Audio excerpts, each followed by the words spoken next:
அண்ணா வணக்கங்கண்ணா. இன்று அம்மாவுடைய 9ஆம் ஆண்டு நினைவு நாள். அம்மாவுடைய சிறப்புகளை பற்றி நீங்கள் சொல்லுங்கள். வணக்கம் கார்த்திக். புரட்சி தலைவி அம்மாவோட 9வது நினைவு நாள் இன்னைக்கு. அம்மா இது வெறும் வார்த்தை கிடையாது, தமிழக மக்களோட இதய துடிப்பு அப்படின்னே சொல்லலாம்.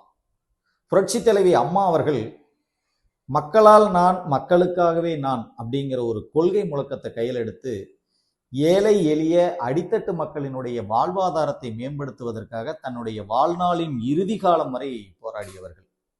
இன்று தமிழகத்தில் நடைபெறுகின்ற இந்த திராவிட மாடல் ஆட்சியில கொலை, கொள்ளை, கற்பழிப்பு, ஆணவ படுகொலை, சாதிய வன்முறை, பெண்களுக்கு எதிரான, மகளிருக்கு எதிரான குற்றங்கள், பாலியல் துன்புறுத்தல்கள், இப்படி நிறைய விஷயங்கள், இந்த சட்டம் ஒழுங்கு சீர்கேடெல்லாம் வரும்போது மக்கள் சொல்ற ஒரே ஒரு வார்த்தை என்ன தெரியுமா? அந்த அம்மா மட்டும் இருந்திருந்தா. அந்த ஒரு வார்த்தை போதும்.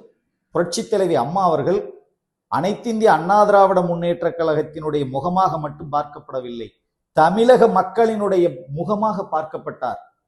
ஆண்கள் மட்டுமே கோலோய்ச்சு கொண்டிருந்த அரசியலில் தன்னால் வென்று காட்ட முடியும் என்று ஒரு மிகப்பெரிய ஆளுமையாக பிரகாசித்தவர் புரட்சி தலைவி அம்மா அவர்கள். ஏழை எளிய மக்களின் நலன்ல ஒரு பெரிய அக்கறை எடுத்துக்கிட்டவங்க. இப்போ சென்னை மாதிரியான பெருநகரங்கள் பார்த்தீங்கன்னா கோடிக்கணக்கான மக்கள் தொகை இருக்கிறாங்க. அங்க தினசரி வேலைக்கு போறவங்க, கைவண்டி இழுக்கிறவங்க, ரிக்ஷா தொழிலாளர்கள், பிளாட்ஃபார்ம்ல படுத்திருக்கிறவங்க, இப்படி எத்தனையோ மக்கள் இருக்கிறாங்க. ஒருவேளை சாப்பாட்டுக்காக ரொம்பவே அவங்களாம் கஷ்டப்பட்டவங்க. இதையெல்லாம் உணர்ந்த புரட்சி தலைவி அம்மா அவர்கள் அம்மா உணவகம் அப்படிங்கிற ஒரு சீரிய திட்டத்தை கொண்டுட்டு வந்தாங்க. உண்மையிலேயே அவங்கள அன்னபூரணின்னு சொல்லலாம்.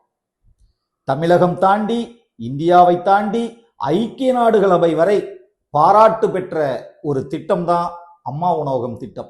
அம்மா மறைந்தாலும் இன்னும் ஆண்டுகள் பல ஆனாலும் காலம் கடந்து நிற்கின்ற ஒரு திட்டம் அம்மா உணவகம் திட்டம்.